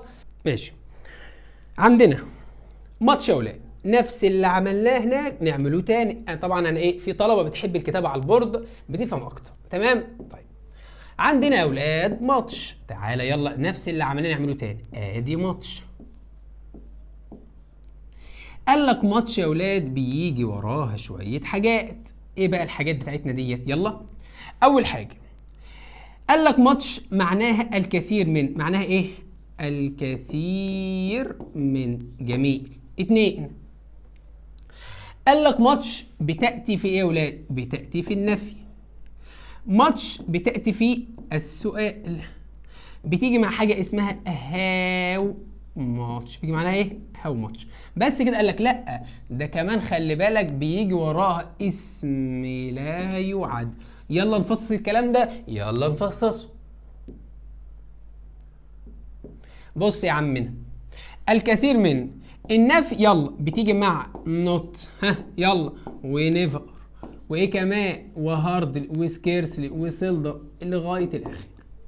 تمام. السؤال يعني بتيجي بعد في الاخر علامه ايه؟ استفهام. هاو ماتش، بتسال عن كم الايه؟ الكميه. مش ده اسم لا يعد؟ يا مستر. طيب اسم لا يعد اللي هو ايه؟ فاكرينه؟ يا مستر، هي كلمه ايه يا ولاد؟ سلمان، والمأكولات والمشروبات والكلام ده كله. خلاص. طيب قال لك ماتش يمكن ان تحل محل الفاعل. الملحوظه رقم 2، خلي بالك، ادي جمله وهحط لك نقطه وهحط بعدها كلمه اسمها ايه؟ ماتش. بس علشان تختار ماتش يا صديقي الجميل قال لك لازم تخلي بالك ان هيجي وراها شويه حاجات. ايه بقى الحاجات هتيجي وراها دي؟ قال لك هيجي وراها از، هيجي وراها ووز، اي فعل اخره اس، هاز، فعل اخره ايه يا ولاد؟ يا اس يا اي اس يا اي اس. تمام؟ عشان تحل محل الايه؟ الفاعل. تمام؟ بس كده؟ قال لك لا، انت عارف ان ماتش كمان، خلي بالك ان ماتش دي بص كده ممكن تيجي في الجمله المثبته. امتى بقى يا اولاد؟ قال لك اذا جاء قبلها واحده من اللي انا هكتبهم دول. ايه هم بقى؟ so as to very. اي واحده من الاربعه اذا لقيتهم في الجمله على طول ماتش، حتى لو الجمله دي ايه؟ مثبته. فيها مشكله كده يا شباب؟ يبقى دي استخدامات ماتش. تعالى يلا. ماتش بتيجي معناها الكثير من، بتيجي في النفي، بتيجي في السؤال، بتيجي مع هاو ماتش، بتيجي مع الاسماء التي لا تعد. ماتش ممكن تحل محل الفاعل لما يكون عندي جمله. الجمله الثانيه هحط لك هنا كده نقط، بعد نقط هتلاقي از او وز او هذا فعل في اس او اي اس او اي اس. طب لو حط لك زم قالت اوف، حط لك ات قالت اوف. طب ما حطش حاجه، اشوف لو بعد الجمله از ماتش، بعد الجمله ار ميني، بعد الجمله ووز ماتش، بعد الجمله وير ميني، بعد الجمله بعد النقط هاز هتبقى ايه؟ ماتش، بعد النقط هاف هتبقى ايه؟ ميني. خلاص يا اولاد؟ قال لك برضو ممكن تيجي في الجمله المثبته. ازاي يا مستر؟ لما يكون في از وسو وتو وفير. فاللي بينطبق على مين يا اولاد؟ بينطبق على ايه؟ بينطبق على ماتش. اهو معناها الكثير من. بس كده؟ قال لك لا. تعالى يلا. تاتي قبل الاسماء التي لا تعد. اكتب يلا عندك سلمان. طب بس كده؟ بتيجي مع هاو ماتش. بس كده؟ قال لك بتيجي في النفي، مش شرط نوت بس، ممكن يبقى نوت، نيفر، سكيرسلي، هاردي، ريرلي، بيرلي، سيلدم، وانت ماشي. قال لك بتيجي في الايه؟ في السؤال، بتيجي في الجمله المثبته ولكن بشروط. ايه الشروط دي يا ولاد؟ تعالى يلا. قال لك في سو، في از، في تو، في فيري. لقيت الكلمات دي على طول. بس كده ادي سو فاخترت مع ماتش، تو اخترت ماتش. طب ايه دي؟ شاي اسم لا يعد، لحم اسم لا يعد. خلاص. قال لك ماتش تحل محل فعل عندما يكون عندي جملتين، الجمله الاولى عاديه خلصت، الجمله الثانيه هتلاقي بعضهم از او ووز او هاز، اي فعل اخره اس، از اس، ووز اس، هاز اس، فعل فيه اس او هي اس او اي اس. اي ايرن، انا كسبت كثير من الفلوس، الكثير منها، انا لدي انا عندي كثير من اللحم ما شاء الله، فقلت الكثير منها ذو مذاق، اخرها اي اس اهي. فيها مشكله كده ولا؟ طب ازاي اعرف الكلمه بتاعتي منفيه؟ يلا، هاردلي، ريرلي، بيرلي، سيلدم، سكارسلي، نيفر، وانت ماشي كل الكلمات دي بتدل على الايه يا اولاد؟ ان تيجي نحل، تعال نحل. اي دونت، الجمله منفيه ولا مثبته يا اولاد؟ منفيه. طب ما دام منفيه، ميني تنفع؟ لا ما تنفعش. الوتوف ما تنفعش. ليتل والله ممكن تنفع، دي مش معانا. ماتش اللي بعدها فيه هاو، يبقى قدامي حاجتين، ايه هما؟ يا ميني يا ماتش. ميني جمع، ماتش لا يعد. شجر، السكر يعد لا يعد؟ ده ايه؟ مأكولات ومشروبات، يبقى ماتش. اللي بعد ما ينفعش حاجه اسمها هاو اليتل ولا هاو الوت اوف. اللي بعدها في تو، يبقى قدامي حاجتين، يا ميني او ماتش. الشيء يعد ولا يعد؟ لا يعد، يبقى ماتش. اللي بعدها سو، ميني او ماتش. اشوف بعض النقط. ووتر يعد ولا يعد؟ لا يعد. طب ما دام لا يعد يبقى ماتش. اللي بعدها المصريين استخدموا الكثير من المياه من النيل، ذا نايل. طب ركز كده، الجمله الثانيه عاوز حاجه تعود عليها. امتى اختار الوت اوف؟ لو هنا في ات كنت اخترتها. طب في هنا في ات؟ لا. في حاجه اسمها فيو؟ لا. ميني، استنى، انت قلت لي من شويه عشان اختار مين لازم يبقى بعدها ار او وير او هاف. ار او وير او هاف. هل دي ار ده از؟ غلط. يبقى هنا الكلام ايه؟ ماتش. زي نعلي الليفل شويه ونروح لاسئله الثانويه العامه. طيب بص كده، هاو يبقى على طول يا مستر مصطفى قال لي اول ما تلاقي هاو يا ميني ايه؟ يا ميني يا ماتش. طيب ايه الكلمه دي؟ بريد، الخبز، يعد ولا يعد؟ لا يعد، يبقى ماتش، يبقى ميني غلط. ايه اللي بعدها؟ لوفز، ارغفه، يعد ولا يعد؟ جمع، يبقى ميني هاو ميني. مفيش حاجه اسمها هاو الوت اوف، مفيش حاجه اسمها هاو اليتل، يبقى الاجابه ماتش غلط لان ده اسم جمع. اللي بعدها خليك راك في الثلاثه واربعه، خلي بالك منهم. ابي لديها الكثير من الصديق، احنا محتاجين يا اسم جمع يا اسم العدد. اصدقاء والله تنفع. فريند شيب دي معناه صداقه، ترجم يلا عندك كده صداقه. سي غلط، فبيو سي غلط، يبقى الاجابه بتاعتي لديه الكثير من الاصدقاء. طب مصدر مساهم يا اربعه شبه؟ لا مش شبه. ابي لديه الكثير من صديق، غلط. الاصدقاء والله تنفع. الصداقات تنفع، ده اخرها اس، يبقى بي وسي. وصلت؟ هناك الكثير من، الجمله مثبته ولا منفيه؟ مثبته. طب ما دام مثبته ماتش غلط. ميني غلط، الاجابه الوت اوف. افيو غلط. طيب تمام. طب اللي بعدها فيري، طب ما دام فيري يبقى مين يا ماتش؟ يعد ولا يعد؟ ووتر لا يعد، يبقى ماتش. ما دام في سو وفيري واز وتو يبقى على طول ايه؟ مين وماتش. هنا الجمله مثبته يبقى ايه؟ الوت اوف. فيها مشكله كده؟ طيب بعدها اسئله اعلى شويه. اي ريد، الجمله مثبته ولا منفيه؟ مثبته. ما دام مثبته يبقى الوت اوف. ميني غلط، الوتس محتاجه اوف. ماتش ايه؟ غلط، ما يجيش في الاثبات. اي ريد نوت نوفلز، ركز بقى. اليتل ما يجيش وراها اسم جمع. ميني مش عارف. لوتس محتاجه اوف. ماتش غلط. ايه ده يا مستر؟ ده جمله مثبته وما فيش لا تو ولا از ولا فير. ركز بقى، انا كنت متعمد احط السؤال ده ليه؟ لان اوقات بتحل بالاستبعاد وبيوصل الجمله ما فيش غير مين اللي تنفع، يبقى انا هختارها. ما تجيش بتاعت تقول مستر مصطفى قال دي الجمله تيجي في الاثبات ما فيش ينفع اختارها، مش هختارها. لا، هنا في الجمله استبعدت ما عادش ينفع غيرها، يبقى اختارها. خلاص، يبقى هي قطعت في الاثبات اذا كان ما فيش في الاختيارات غيرها ينفع. خلاص، لازم تتدرب ويكون عندك مهاره التعامل مع الايه؟ مع الامتحان. اي ريد نقط نوفلز، الجمله مثبته ولا منفيه؟ مثبته. قالت اوف تنفع والله. مين تنفع؟ بس انا كده عامل لك ايه؟ ايه وبي، والله الاثنين ينفعوا. طب خير، ما فيش الاختيار ده وقال لك اختار قالت اوف ولا ميني؟ لا، ده هنا الاصح ايه؟ قالت اوف. بس هي مش غلط؟ لا مش غلط. تمام. طيب في هنا المره دي ايه؟ سو. ايه ده يا مستر؟ ده مش سو، دي ميني. من غير ما تفكر ما تقوليش ايه وبي، ده دول شروط. اول ما تلاقي الكلام ده ما عندكش غير ميني وماتش. اي ديدنت ريد، الجمله منفيه ولا مثبته؟ فهتقول لا مستر الجمله منفيه، ما تجيش في دي بتيجي في الاثبات. ميني ممكن تنفع، ايه غلط، فايه وي معلش، وماتش غلط، يبقى الاجابه بتاعتي ايه؟ ميني. فيها مشكله؟ طيب تعالى نحل تاني. اي درانك، انا شربت. بص بقى، مثبته ولا منفيه؟ مثبته. طيب ميني غلط. لوتس محتاجه اوف. ماتش غلط. ليه؟ لان الجمله مثبته، يبقى الجمله ايه؟ قالت اوف. اللي بعدها اي درانك، الجمله هنا مثبته ولا منفيه؟ الجمله مثبته، فافيو ديت ما يجيش وراها ووتر. ميني ما يجيش وراها ووتر. لوتس محتاجه اوف. اللي فاضي يا مستر ماتش ما يجيش في الناف، ما بيجيش في الاثبات. طب ما فيش في الاختيار غيرها ينفع، يبقى هختارها. اللي بعدها انا شربت الكاس من المياه، فقال لك قالت اوف. ركز بقى، الجمله مثبته ولا منفيه؟ مثبته. جميل. ميني ما يجيش وراها اسم لا يعد. ايه وبي ما بي غلط. ماتش ولا الوت اوف؟ لا ده الجمله مثبته الوت اوف. اللي بعدها في هنا يا ولاد في سو. طب ما دام في سو يبقى ميني او ماتش، دي غلط ودي غلط. فاضل ميني وماتش. هي ووتر اسم يعد ولا يعد؟ لا يعد، يبقى هي بتاعت ايه؟ ماتش، يبقى ميني غلط. اللي بعدها انا شربت، الجمله دي ايه؟ منفيه، يبقى دي ايه؟ الوت اوف غلط. ميني غلط لان دي ووتر اسم لا يعد. ايه وبي غلط، يبقى الاجابه بتاعتي ايه يا ولاد؟ الاجابه بتاعتي ماتش. تمام. في بقى تيست احنا سيبناه في الاول خالص كده، تعالي نرجعوا له بقى. قلت لكم ايه؟ لما ناخد ميني وماتش نرجع له. طيب تمام.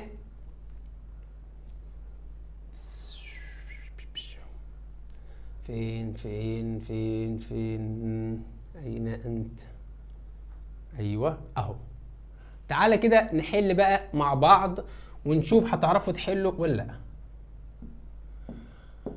I don't read منفية ولا مثبتة؟ هتقول لمستر مصطفى دي منفية. حلو. ماتش بيجي ورا اسم جمع؟ لا. ميني ولا الوت اوف ولا ليتل؟ غلط. الجملة منفية ولا مثبتة؟ منفية، يبقى ميني. هاو يا ماتش يا ميني. بنس جمع، يبقى الوت اوف غلط وليتل غلط. فاضل ميني وماتش. بنس يبقى ايه؟ ميني.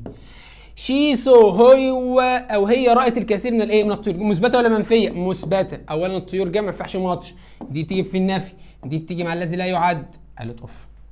زير ار دروبس، ركز بقى، اللي مثبته ولا منفيه؟ مثبته. دروبس اخرها اس ما تنفعش ماتش.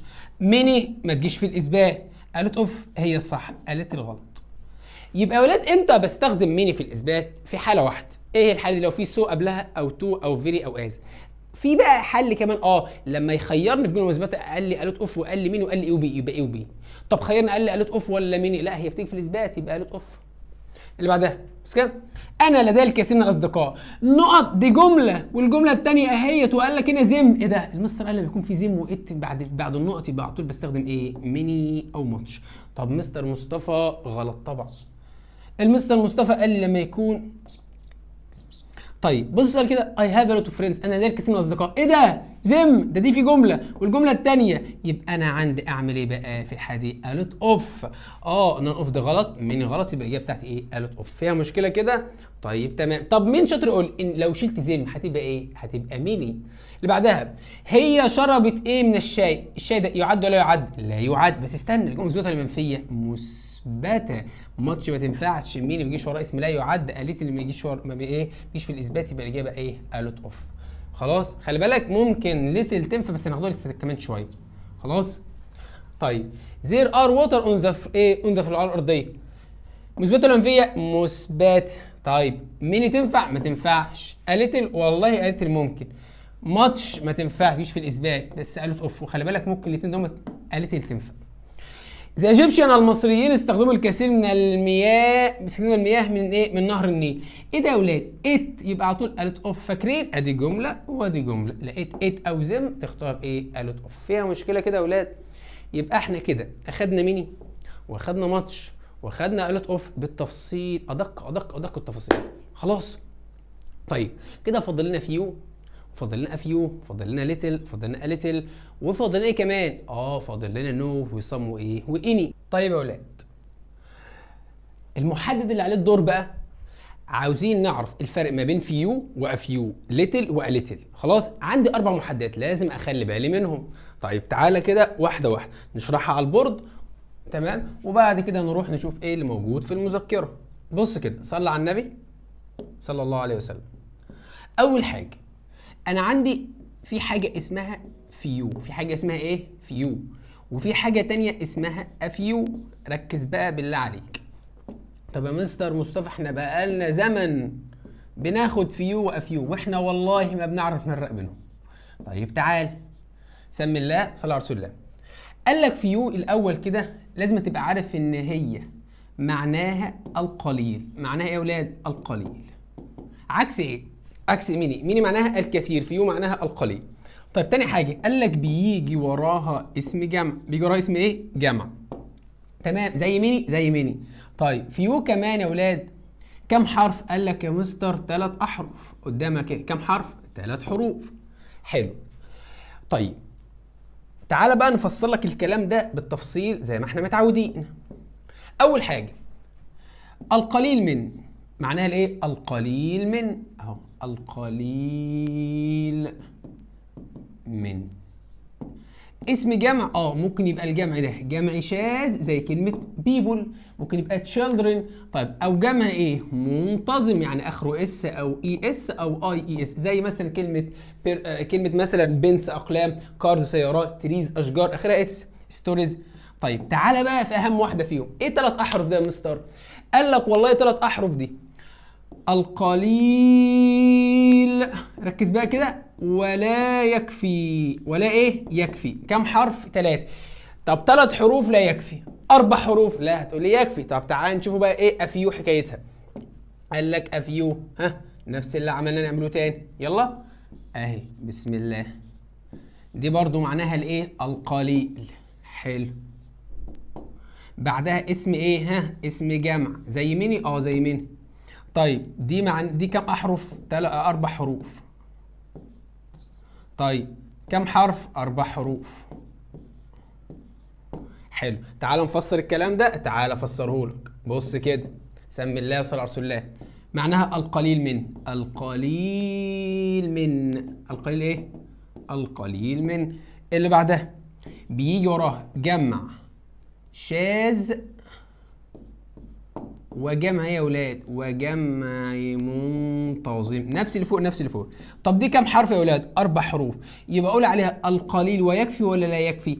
لما يكون عندك 4 اصدقاء و3 اصدقاء، انه الاكثر؟ ال4 يكفي ولا يكفي؟ يكفي. يبقى احنا نقدر نقول على اللي عددهم اكبر يكفي، اللي عددهم اقل لا ايه؟ لا يكفي. طب ادينا مستر امثله كده، تعال ناخد امثله.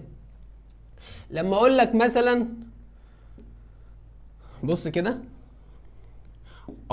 أنا، ركز كده، have لدي few، ركز، friends لدي القليل من الأصدقاء، ركز كده.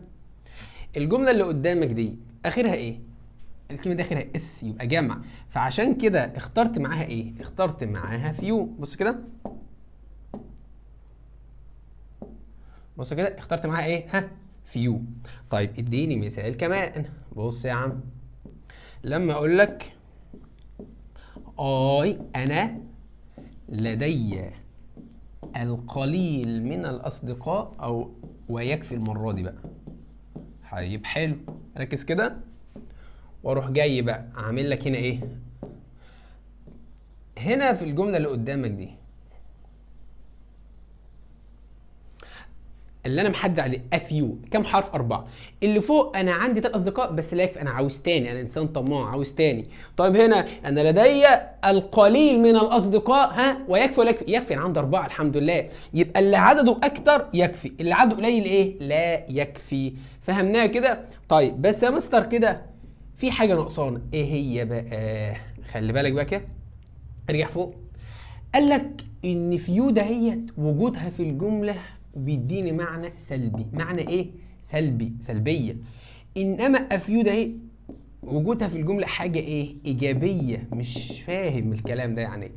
يعني انا لما اقول لك في الجمله بتاعتي دلوقتي هنحل عليها، بص كده، انا، ركز، I have نقط، انا لدي، عايز اقول القليل من القصص، ركز كده، انا هابي، سعيد. ايه ده؟ يا مستر كلمة هابي ديت، وهديك 4 اختيارات، يلا نحل. تعال. أول اختيار عندي a little. تاني اختيار عندي little. رقم C few. رقم دي افيو. ايه ده يا مستر جايب لي 2؟ ايوه. بص كده، انا لدي ايه من القصص؟ قال لك هنا ايه؟ بص في الاخر قال لك انا سعيد. طب سعيد دي يعني ايجابي ولا سلبي؟ حاجه حلوه، مبسوط. يبقى الاول كده احنا نقدر نستبعد 2. ايه هما؟ ليتل وليتل. قول لي لا يا مستر لان ده اخرها اس فديت جمع. فاضل فيو افيو. قال لك انا سعيد، يبقى دي حاجه ايجابيه، يبقى اللي عددهم ايه؟ اكتر، افيو. طيب لو جيت مثلا غيرتها، عملتها كده، خليت ده هابي دهيت سائد، حزين. لو خليتها حزين يبقى دي حاجه سلبيه، يبقى فيه 3 حروف. فيها مشكله يا اولاد؟ طيب تعالى نرجع بقى لموضوعنا كده ونشوف ايه اللي موجود في المذكره. طيب قال لك اهو فيو معناها القليل من، تاتي قبل الاسماء التي تعد، اليوسف بقى الاسماء الايه؟ الجمع. عددهم ايه دول؟ 3 حروف، لا يكفي. تمام حلو. طب وجودها في الجمله حاجه سلبيه وعرفناها. طب افيو القليل من، تاتي قبل الاسماء التي تعد، يقصد بها الاسماء الجمع المنتظم وغير المنتظم. تشير عدد قليل ويكفي كم حرف؟ 4. تمام يبقى دي ايه؟ يكفي. اللي عده اكتر يكفي. طب وجودها في الجمله يديني معنى ايه؟ ايجابي. تعال نحل ونطبق، يلا بينا. اي ريد نقط بوكس. طيب ركز بقى، دي اس ماتش بتيجي مع الذي لا يعد. افيو ممكن. الوت محتاجه اوف، فدي كمان غلط. اليتل بيجي وراها اسم لا يعد، يبقى الاجابه ايه؟ افيو. اللي بعدها انا اشتريت في اس، ما تختار لا ماتش ولا اليتل. طب الوت محتاجه اوف، يبقى الاجابه فيو. اللي بعدها انا لدي ايه من الاصدقاء، اخرها اس، يبقى ماتش غلط واليتل غلط. فاضل يا مستر فيو افيو، ده الاثنين ينفعوا. استنى بقى، قال لك انا مبسوط، يبقى دي حاجه ايجابيه ولا سلبيه؟ ايجابيه. افيو حروفها اكتر. اي هاف نوت فين ايام ساد. بص بقى، في اس يبقى ماتش غلط وقالت الغلط. طيب فاضل في يو افيو، قال لك انا حزين، يبقى عدد قليل ولا يكفي. طيب تعالى كده، زير اردرو في اس يبقى ماتش غلط. تمام. طيب تعالى، الجمله دي مثبته ولا منفيه؟ مثبته. اولا افيو تنفع وقالت اوف تنفع، وقالت اوف كان بيجي وراها اسم جمع في اس واسم لا يعد، يبقى الاثنين ينفعوا، بي وسي. اللي بعدها هناك طبعا السؤال ده متكرر، يبقى الاجابتين ينفعوا.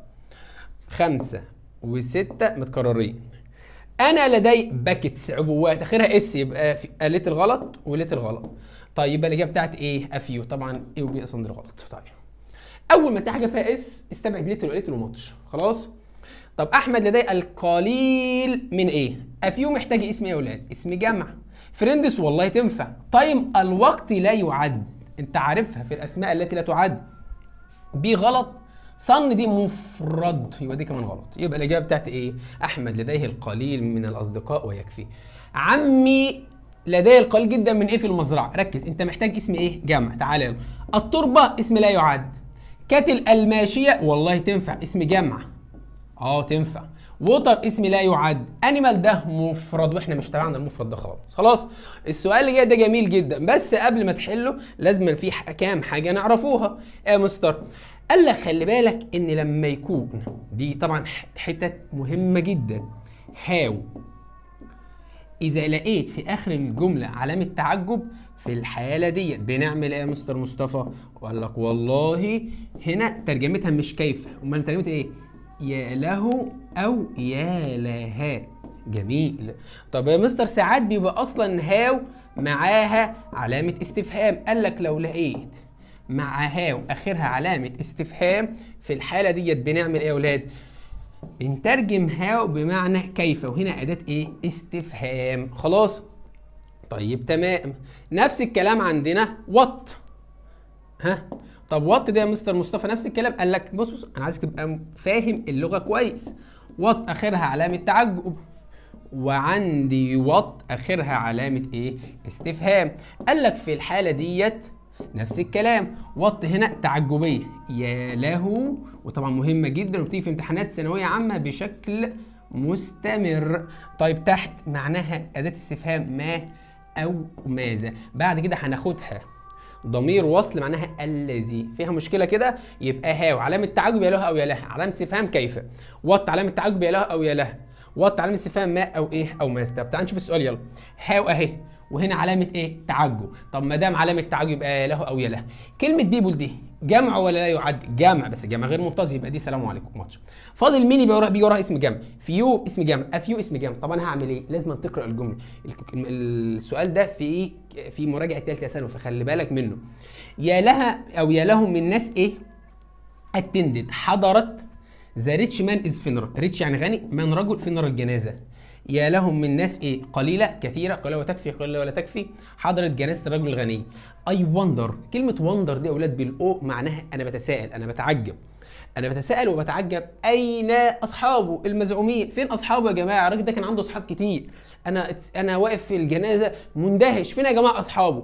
يبقى كده اللي حاضر جناز كتيره؟ لا. طيب فاضل فيو افيو. القليل ويكفي ولا لا يكفي؟ ما هم لو يكفوا شويه صغيرين بس مكفيين تمام، لكن الراجل مندهش، فين يا جماعه؟ يبقى القليل ولا يكفي.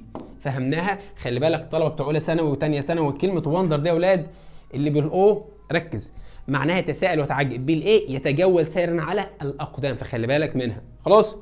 طيب ادينا خلصنا يا ولاد فيو افيو، ندخل على طول على ليتل وايه؟ واليتل. بص كده يا صديقي، عندي نفس الكلام اللي بينطبق على فيو افيو بينطبق على ليتل وايه؟ وقالت ادي ليتل كام حرف؟ 6 حروف اهو. وعندي تاني حاجه اسمها ايه؟ ليتل كام حرف؟ 7 حروف. تمام. هنمسك ليتل، يلا بينا، تعالى يلا. ادي ليتل اهي، معناها القليل. تاني حاجه بيجي وراه اسم لا يعد، عكس ايه يا ولاد؟ عكس فيو. طيب بعد كده دول كام حرف؟ قال لك 6 احرف. هنا نفس الكلام، قالت يلا عشان نفسروا الكلام ده. قال لك برضو معناها القليل. حلو.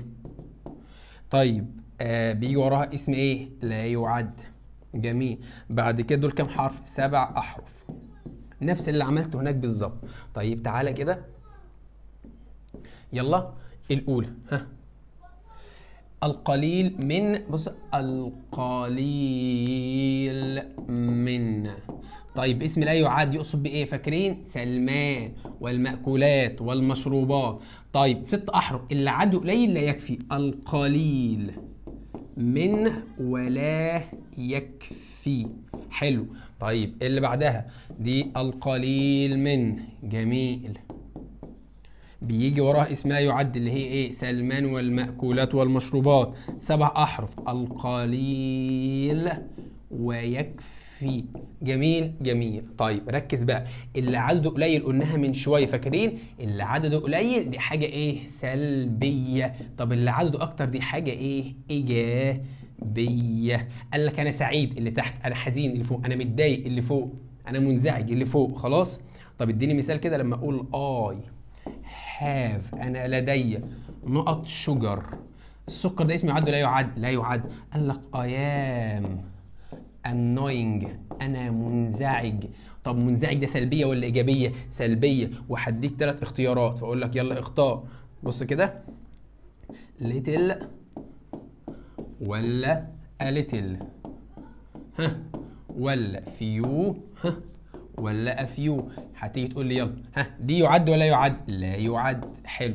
يبقى فيو وافيو غلط. فيو وافيو عايز حاجه فيها اس. فاضل ليتل. قال لك ايه في الاخر؟ انا منزعج. قال لك ليتل معناها القليل من. بتاتي قبل الاسماء التي لا تعد، اكتب جنبها يلا سلمان. التي لا تعد اكتب جنبها سلمان. كم حرف؟ 6 حروف. 2 4 6، يبقى لا تكفي. طب هي القليله حاجه سلبيه. طيب التي القليل من تاتي قبل الاسماء التي لا تعد اللي هي سلمان، تشير لعدد كميه قلة، وتكفي 7 حروف، اللي عدوا اكتر تكفي. طب دي حاجه ايه؟ ايجابيه. اسم لا يعد، اسم لا يعد. طيب تيجي نحل، يلا بينا. اي بوت بريد اسم لا يعد. تمام. الوت غلط، محتاجه اوف. افيو محتاجه حاجه في اس. فاضل اليتل وفاضل ماتش. طيب الجمله دي مثبته ولا منفيه يا ولاد؟ هتقول لي يا مستر الجمله دي مثبته، تنفع ماتش؟ غلط، يبقى الاجابه ايه؟ اليتل. اللي بعدها اي بوت نقط بريد، الجمله مثبته ولا منفيه؟ مثبته، ما تنفعش ماتش. فيو محتاجه حاجه فيها اس، الوت محتاجه اوف، يبقى الاجابه ليتل. اللي بعدها اي هاف نقط شوجر، اسم لا يعد. فيو محتاجه حاجه فيها جمع، نفس الكلام. فاضل ليتل واليتل. ايه ده؟ قال لك سعيد، يبقى ايه؟ ايجابي ولا سلبي؟ ايجابي، عدد الحروف اكتر. قال لك انا حزين، نفس الكلام، ليتل حروفه اقل.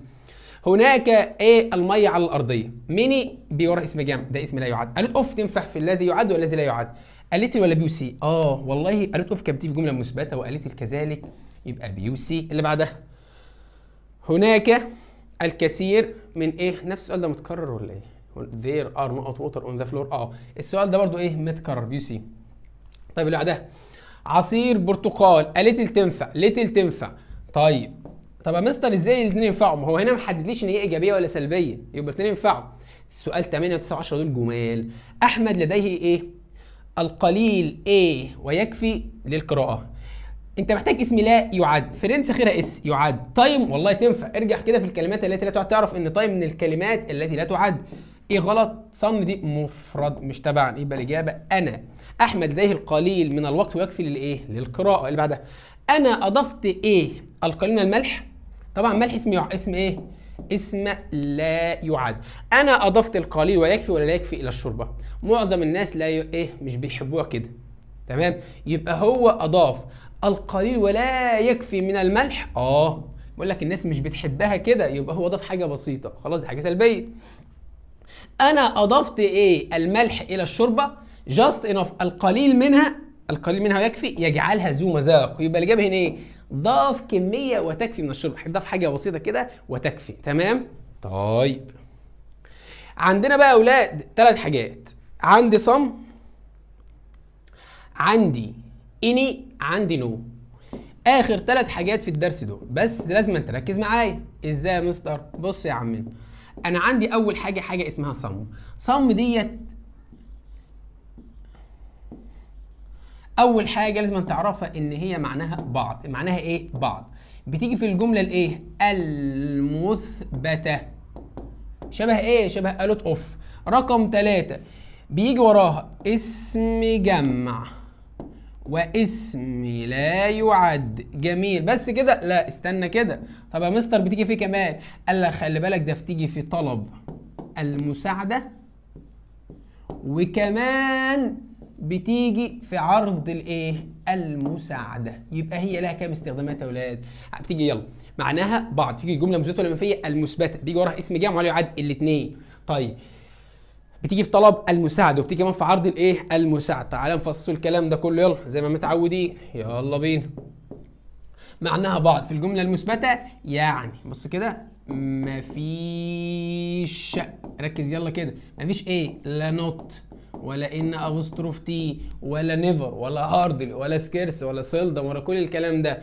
اسم جمع يعني في اس او اي اس او اي اي اس او جمع شاذ.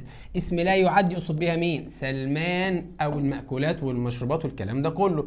طلب المساعده وعرض المساعده. طب طلب المساعده لما اطلب منك حاجه اقول لك مثلا ايه؟ كان وانت ماشي، كود وانت ماشي. تمام. لما اجي اقول لك مثلا بليز من فضلك. تمام. عرض مساعده يعني ايه؟ لما اقول لك مثلا ايه؟ would you like، هل تود؟ انا بعرض عليك ايه؟ مساعده، انا هجيب لك حاجه. خلاص ده اللي هي ايه؟ صم. طب اديني مثال كده. لما اقول لك I have، انا لدي some books، بعض الايه؟ الكتب. ممكن اعملها كده I have some sugar، بعض الايه؟ السكر. دي جمع ودي ايه؟ لا يعد. خلاص تعال نشوف ايه اللي موجود على البورد. بص كده، قال لك معناها يا اولاد، معناها بعض تاتي قبل الاسماء التي تعد. يقصد بها لا تعد ايه؟ فاكرين؟ يقصد بها يا اولاد يقصد بها الاسم الايه؟ الجمع. طيب معلش، التي لا تعد سلماء، التي تعد الجمع. طيب تمام. قال لك بتيجي في الاثبات، يعني مفيش نوت بس، لا انت طالب دلوقتي شاطر وطالب متاسس صح. لا نوت ولا نيفر ولا هاردي ولا سكيرسي ولا سيلدم ولا ريلي ولا بيرلي ولا كل الكلمات الداله على النفي. طيب بتيجي في عرض المساعده وبتيجي في طلب المساعده. بص المثال الاول I drank some water، انا شربت بعض الميه. صح. I bought some books، انا اشتريت بعض الكتب. صح، جملتين مثبتين. would you like something، هل تود بعض الشاي؟ قلت لك لما تلاقي would you like يبقى على طول الجمله دي ايه؟ ده عرض مساعده. كان وكود لما تلاقيها في الجمله ده اسمه ايه؟ طلب مساعده. بص كده، can you give me، ممكن تديني بعض الاقلام، ممكن تديني بعض الايه؟ الورق. تعال نحل، تعال نحل. I read books، تعالى بقى اخرها اس ولا ماتش ولا قالت قالت محتاجه اوف، يبقى الاجابه some. سهله. I bought نقط ستوريز، انا اشتريت ايه؟ القصص. تعالى يلا. فيو تنفع؟ والله يا مستر مصطفى تنفع. صم الجمله مثبته. تعالى كده، انا اشتريت، خلي بالك ده هنا صم تنفع وفيو تنفع وقالت اف تنفع، يبقى A وB وC. خلي بالك اللي بعدها بليز من فضلك، طلب مساعده على طول من غير ما اقرا. would you like، هل تود؟ عرض مساعده صم. كان I have عرض مساعدة، طلب مساعدة، يبقى هنا ايه؟ صم. لين أرادت أن تشتري ايه؟ نوت بوكس. الجملة مثبتة ولا منفية؟ مثبتة. ماتش ما تنفعش، اني محتاجة نفي، افري ما تنفعش، يبقى الإجابة هنا ايه؟ صم. اللي بعدها لين لم تريد أن تشتري نوت بوكس، اللي هي النوت بتكتب فيها الملاحظات دي، لأن هي بالفعل عندها ايه؟ ما عندهاش، لا اني محتاجة نفي. صم ولا ماتش؟ ماتش النوت بوكس دي اس صح؟ ماتش محتاجه حاجه بعدها، يبقى الاجابه ايه؟ صم. ليه لم تريد ان تشتري نوت بوكس؟ لان هي بالفعل عندها في البيت بعضها. اللي بعدها هناك الكثير من العصير في الثلاجه. انا هجيب لك اي ويل يو ايه ويل يو سم، هجيب لك ايه بعضها. هتقول لي مين يا مستر؟ اولا مين محتاج بعدها حاجه، اني محتاجه نفي ودي مش نفي. ماتش ما تحطش في اخر الجمله. There is a lot of juice، هناك الكثير من العصير في الثلاجه. Would you like، هل تود بعضها؟ عرض ايه يا اولاد؟ عرض مساعده. فيها مشكله كده يا اولاد؟ طيب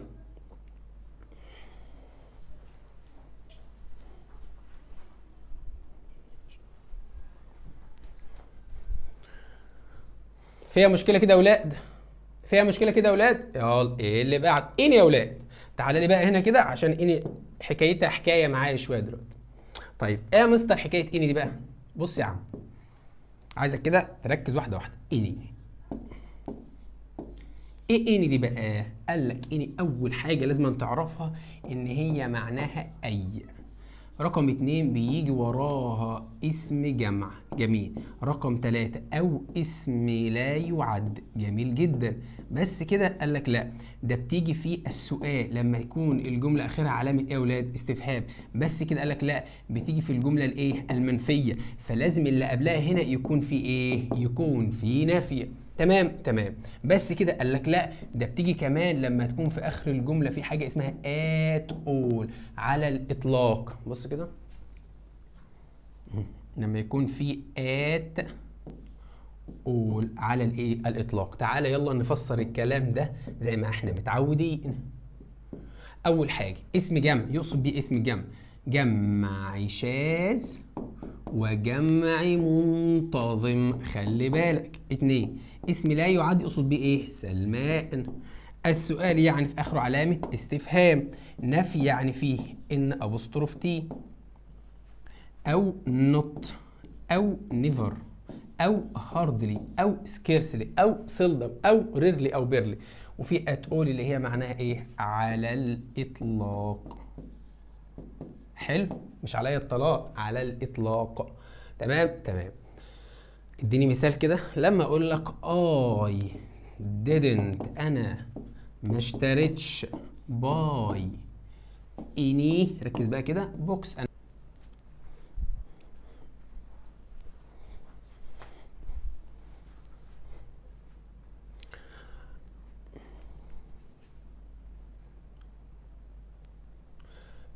طيب يا اولاد، عندنا المحدد اللي بعد كده. كده خدنا فيو وخدنا افيو وخدنا ليتل وخدنا اليتل وخدنا صم. تعالى بقى في اني. اني بقى دي حكايتها حكايه، لازم نعرف نفرق ما بين اني وما بين نو. طب يا مستر مصطفى هنفرق ازاي بينهم؟ بص، باسلوب بسيط جدا جدا جدا جدا. ايه دي يا اولاد؟ اني. حلو. قال لك اني دي بيجي وراها شويه حاجات. قال لك اني اول حاجه لازم تعرفها ان هي معناها اي. بيجي وراها اسم جمع، بيجي وراها اسم لا يعد، الاتنين ايوه. قال لك بيجي وراها ايه كمان يا مستر؟ قال لك اولا لازم تعرف ان هي بتيجي في الايه؟ في السؤال. لازم تبقى عارف برضو ان هي بتيجي في الايه؟ في النفي. بس كده؟ قال لك لا، بتيجي مع حاجه اسمها ايه يا اولاد؟ at، ركز كده، at all. جميل جميل. بس خلي بالك من نقطة صغيرة. ايه هي بقى النقطة الصغيرة ديت؟ اني لازما الفعل اللي قبلها منفي. هتقول لي يا مستر انت تقصد اللي هي نوت، الله يفتح عليك، اللي هي بتساوي نوت. لازما تبقى عارف كمان ان هي بتيجي مع اي كلمة بتدل على النفي. نيفر، كلمة زي كلمة hardly، كلمة زي كلمة scarcely، كلمة زي كلمة rarely، ركز كده، زي كلمة ايه؟ rarely. كلمة زي كلمة barely. كل الكلمات دي ان لقيتها في الجملة بتاعتي اعرف ان انا على طول محتاج ايه؟ محتاج اني. ما تيجي نفسر الكلام اللي هناك ده يا ولاد مع بعض كده واحدة واحدة. اسم جمع يقصد بيه ايه؟ جمع منتظم وجمع شائز. الجمع المنتظم له اخره اس، زي بوكس، زي كارز، زي مثلا بنس. تمام. الجمع الشاذ زي تشيلدرن، ما فيهوش لا اس ولا اس ولا اي اس، زي مثلا كلمه زي كلمه مايس، مثلا كلمه بيبل، من، وومن. الذي لا يعد احنا حاولنا نلمهم في كلمه اسمها سلمان، والمأكولات والمشروبات والمواد الخام، كل الكلمات دي موجوده في الكلمه دي. سؤال يعني يا مستر، يعني في الاخر علامه ايه؟ استفهام. نفي قلناها دلوقتي، الكلمات اللي هناك دي. at all دي معناها يا اولاد على الاطلاق، معناها ايه؟ على الاطلاق. خلاص؟ طيب بس خلي بالك من الحاجات دي. اديني مثال كده يا مستر. حاضر. بص يا عم، لما اقول لك مثلا I didn't، انا لم اشتري باي، الجمله دي منفيه ولا مثبته؟ منفيه. واقول لك اني انا لم اشتري اي خبز، احنا عندنا في البيت خبز فانا ما اشتريتش خبز، ده اسم لا يعد ما يشغلناش، الجمله منفيه فعشان كده اخترت معاها ايه؟ اني. فيها مشكله كده؟ طيب تاني حاجه يا ولاد عندنا نو، احنا طبعا هنشرحهم على طول مع بعض علشان نخلصوا منهم خالص. طيب بص كده، تاني حاجه يا مستر عندنا حاجه اسمها ايه بقى؟ نو. اسمها ايه؟ نو. نو عكس اني بالظبط. نو الفعل اللي قبلها ايه؟ مثبت. ماله يا اولاد؟ مثبت. جميل. قال لك بيجي وراها شويه حاجات. ايه الحاجات اللي بتيجي معاها بقى؟ اول حاجه نو معناها لا، بيجي وراها اسم جمع، بيجي وراها اسم لا يعد برضو تمام. ايه كمان قلنا بتيجي في الجمله الايه؟ المثبته. طب يا مستر تعالى نفسر الكلام ده، يلا بينا. جمع يعني جمع ايه؟ احفظها بقى. منتظم. وجمع شاذ. لا يعد اللي هي كلمة ايه؟ فاكرين يا ولاد؟ سلمان. مثبتة يعني مفيش لا نوت ولا نيفر ولا الكلام ده كله. خلاص؟ طيب اديني مثال كده. لما اقول اي بوت، انا اشتريت، بص كده، نو بنس، انا ما اشتريتش اقلام. الجمله دي مثبته ولا منفيه؟ مثبته، عشان هنا في مفيش لا نوت ولا نيفر ولا سكيرسل ولا هارد ولا ريرلي ولا بير ولا كل الكلام ده كله. خلاص؟ ممكن ده يبقى يعد او لا يعد. فيها مشكله؟ ما فيهاش مشكله، بس نخلي بالنا من حاجه كمان. في ايه تاني يا مستر؟ قال لك نو ممكن يجي وراها اسم مفرد فقط. ازاي؟ او عندنا كلمه اسمها نوت، خلي بالك من ده اهي ومن ده اهي. نوت علشان نحط بعدها اسم مفرد لازم نحط معاه او ان، وبعدهم اسم يا ولاد؟ اسم مفرد. خلي بالنا من الحاجتين دول مهم جدا. ازاي؟ تعال ناخد مثال ونفهم الحتتين دول. لما اقول لك مثلا نقعد تحت هنا كده، نو اسم من غير او نوت او I am a teacher، انا عايز اقول انا مش مدرس بقى. I am نو. ايه ده؟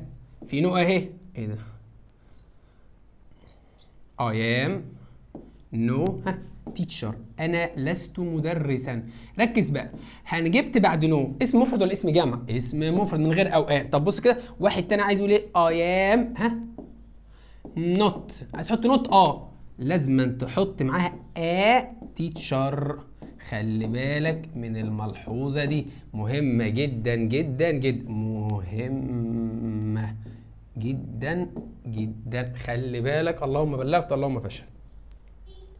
طب تعالى بقى، اني اهي قلنا من شويه معناها ايه؟ معناها اي. تعالى يلا، معناها اي. تاتي قبل اسمها التي لا تعد، اللي هي اسمها ايه؟ قول معايا. سلمان. تعد جمع، بتيجي في النفي قلنا يعني نفي، بتيجي في السؤال علامه استفهام، بتيجي مع اول على الاطلاق. بص كده، ادي اني علامه استفهام، ادي اني علامه استفهام، ادي نوت اني، ادي نوت اني، ات اول اني. خلاص؟ طبعا كل ده شرحه بالتفصيل. قال لك ازاي اعرف جمله منفيه؟ تاني هارد، التكرار بيعلم شطار، عادي، ريرلي، بيرلي، سيلدم، سكيرسلي، نيفر. طبعا انا عارف انت بتقول انت انا زهقت من الكلام في الدل على النفي، تمام؟ تعال نحل، يلا نحل. اي didn't نفي، يبقى على طول ماتش ما بيجيش وراها حاجه فيها اس، ليتل ما بيجيش حاجه وراها فيها اس، صم ما بيجيش في النفي. ايه اللي بيجي في النفي؟ اني. الجمله دي منفيه، نيفر، صم ما بيجيش في النفي. ليتل ما بيجيش حاجه بعدها اس. الوت اوف ما بتجيش في النفي. ايه اللي بيجي في النفي؟ اني. اللي بعده سوري اي كانت نفي، صح؟ صم ما بتجيش في الجمله المنفيه. ميني ما بيجيش وراها اسم لا يعد. ماني لا يعد. ميني عايز حاجه فيها اس. فيو عايز حاجه فيها اس. يبقى الاجابه بتاعتي اني. اللي بعدها بص كده، 4 و5 عاوزين نركز فيهم جدا جدا جدا جدا جدا جدا، تمام؟ ليه بقى يا مستر؟ لانهم من اهم الاسئله في اللغه الانجليزيه واللي معتمده على التاسيس بشكل قوي. ايه بقى دي يا مستر؟ قال لك عندي حاجه اسمها didn't، حاجه اسمها ايه؟ ركز معايا واكتب كل الملاحظات اللي انا بكتبها. don't we doesn't. كم كلمه دول؟ 3 كلمات. قال لك الكلمات دي بيجي وراها اي فاعل، اي فاعل جه قبلها مثلا، بص كده، جه قبلها هي، جه قبلها شي، جه قبلها ات، جه قبلها اي، جه قبلها يو، جه قبلها وي، جه قبلها زي، جه قبلها اسم مفرد، اسم جمع، اي حاجه، اي فاعل. قال لي خلي بالك بقى من اللي هيجي بعدها. هنا بحط الفعل في ايه يا اولاد؟ في المصدر. يعني اقول هاف ولا هاز؟ اقول هاف. اقول بلاي ولا بليس؟ اقول بلاي. اقول ران ولا رانز؟ اقول ران. اقول فيزيت ولا فيزيتس؟ اقول فيزيت. فيزيت ولا فيزيتد؟ فيزيت. يبقى انا محتاج فعل في المصدر. اديني مثال كام مستر. بص يا عم، خلي بالك والله مهمه جدا جدا جدا. اللهم بلغت اللهم فشل. اي، ركز كده، دونت، واجي اقول لك في الامتحان نقط اني تايم. ايه ده يا مستر؟ ده اني ديت مش تيجي في النفي؟ امال اللي قدامك دي ايه؟ نفي. طب يلا اختار هاف ولا هاز. هتقول لي والله المستر قال لما الاقي دونت ودازنت وديدنت يبقى انا محتاج فعل في الايه؟ في المصدر. طب يا مستر في نفي تاني عندنا غير دونت ودازنت اللي هي غير نوت يعني؟ بص بقى، لما الاقي في الجمله بتاعتي، خلي بالك، لما الاقي، ركز كده، كلمه زي كلمه نيفر، كلمه زي كلمه هاردلي اللي احنا خدناهم كل شويه بناخدوه، لما الاقي كلمه زي كلمه ريرلي، لما الاقي كلمه زي كلمه سيل ضم، زي ما كلمه مثلا سكير سيلي. شايف كل الكلمات دي مالها يا مستر؟ قال لك اذا جاء قبلها، ركز بقى كده،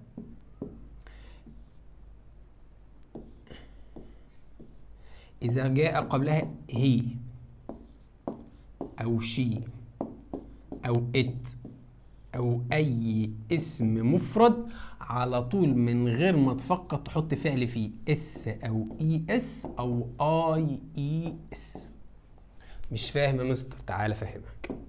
لما اقول لك مثلا هو، يلا نيفر ما عندهوش نفس السؤال اللي خدناه من شويه، اني تايم.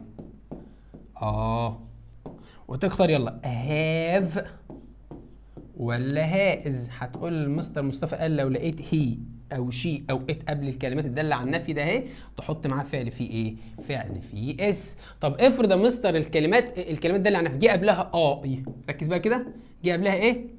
اي، جه قبلها يو، جه قبلها وي، جه قبلها زي، جه قبلها اي اسم جمع. اعمل ايه في الحاله دي؟ طبعا هيجي وراه هنا، احنا قلنا ايه؟ نيفر، قول تاني عادي، التكرار مش وحش، سكيرسلي، كلمة زي كلمة سيلدم، كلمة زي كلمة ريرلي، كلمة زي كلمة بيرلي. كل الكلمات ديت قال لك تحط بعدها الفعل في المصدر. تحط هاف ما تحطش هاز، تحط بلاي ما تحطش بليس، تحط ران ما تحطش رانز، تحط ريد ما تحطش ريدز. طب اديني مثال. اي هاف، لا اي هاف ايه؟ اي نيفر نقط اني تايم. يلا قلت لك اختار هاف ولا هاز. هتختار ايه؟ هتقول له مستر هاف لان اي محتاجه فعل في الايه؟ في المصدر. خلاص تيجي بقى نطبق على الكلام ده. تعالى هنا بقى، ايه دي؟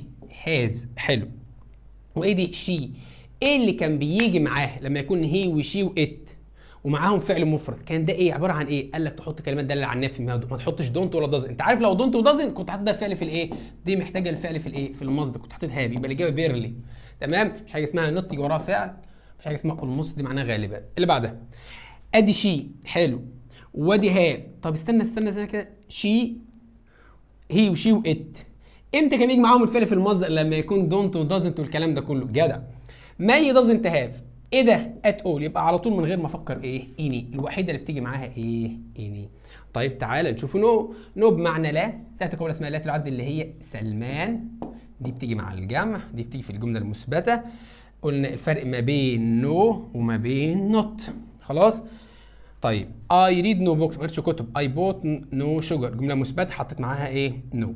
I am no doctor، قلنا نو ما يجيش معاها او ان، انما not بيجي معاها او ان، انا لست ايه؟ دكتور. الجمله اللي قدامي I read no stories، ده اخرها اس ما تنفعش ماتش، اخرها اس ما تنفعش ايه؟ الجمله مثبته ولا منفيه؟ مثبته تبقى نو. طيب الجمله مثبته بريد اسم لا يعد، ما ينفعش افيو، افيو محتاج حاجه فيها اس، ميني محتاج حاجه فيها اس، اني الجمله منفيه يبقى الجمله هنا مثبته نو. علي از نو، هي كلمه نو محتاجه بعدها ايه بقى؟ الاسم المفرد من غير او ان، تيتشر، دي محتاجه تيجي مع نوت. دي تيتشرز، ده علي ده مفرد، تيتشرز مفيش اس مع ايه. علي از نوت تيتشر، دي غلط، مفيش حاجه اسمها علي مدرسين. طيب اللي بعدها جميل السؤالين دول. I drink tea with our نقط sugar، انا اشرب الشاي بايه؟ انا بشرب الشاي، في واحد بيشرب شاي من غير سكر زي مريض السكر كده بيشربه من غير سكر، دي تنفع. الجمله مثبته صم، الجمله مثبته. وفي واحد تاني زي حالتنا بيحب يشرب الشاي بسكر فتنفع. اني محتاجه انا في يبقى الاجابتين A و B. طب السته دي جميله جدا جدا جدا. I drink tea، انا بشرب الشاي with ايه؟ with نقط sugar. هتقول لي يا مستر زي اللي فوق، اقول لك لا، قال لك I am diabetic اللي هو مريض الايه؟ مريض السكر. انا مريض سكر، يبقى انا هشرب الشاي بسكر ولا من غير سكر؟ من غير سكر، يبقى الاجابه هنا ايه؟ الاجابه هنا نو. يبقى احنا خدنا كده يا اولاد اني، وخدنا ايه؟ وخدنا نو. طيب عندنا يا اولاد بقى اخر حاجه هناخدها خالص ونخلص الدرس كده، الاسماء التي لا تعد امتى نجمعها. قال لك خلي بالك، انا عندي الاسم الذي لا يعد لا يجمع ابدا. طب انا يا مستر عايز اروح اقول للراجل بتاع اللحمه انا عاوز 2 كيلو 3 كيلو 4 كيلو لحمه، عايز اقول انا عايز 5 6 شرايح لحمه، عايز اروح اقول للراجل انا عايز 4 علب بسكوت.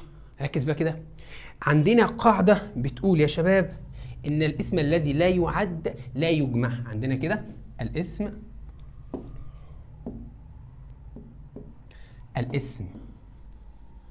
الذي لا يعد، ركز كده، لا يجمع. قال لك علشان تجمعه تحط قبله لفظ اسمه لفظ التجزئة. اسمه ايه؟ لفظ التجزئة. مش فاهم؟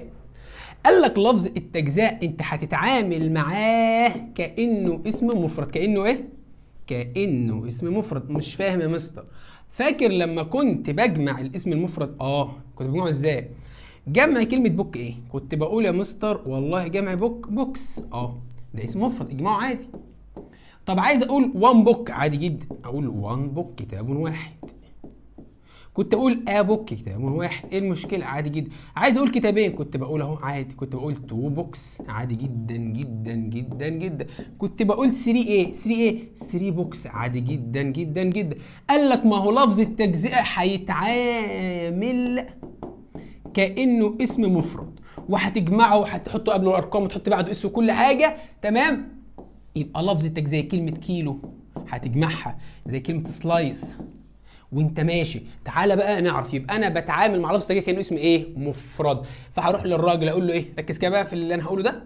اقول للراجل اقول له ايه؟ لو سمحت يا عم انا عاوز سلايس. قلنا سلايس حاجه واحده، سلايس اوف، ركز بقى كده،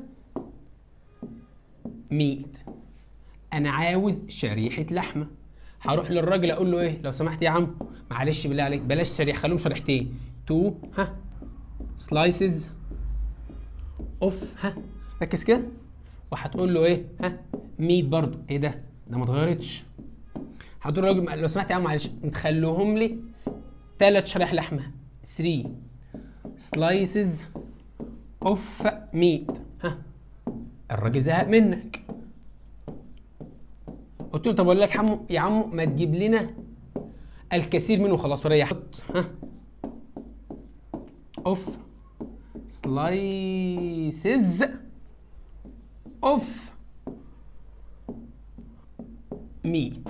ركز بقى كده معايا يا صديقي، لو انت لاحظت ان ميت ما اتغيرتش، يبقى احنا بنعمل ايه يا اولاد؟ يبقى اسم المادة لا يجمع ولا يتغير. ايه اللي بيتغير ويتجمع؟ لفظ الايه؟ التجزئة. فهمناها؟ اهو ده اللي موجود عندنا. طب ايه مثلا الفاظ التجزئة اللي عندنا؟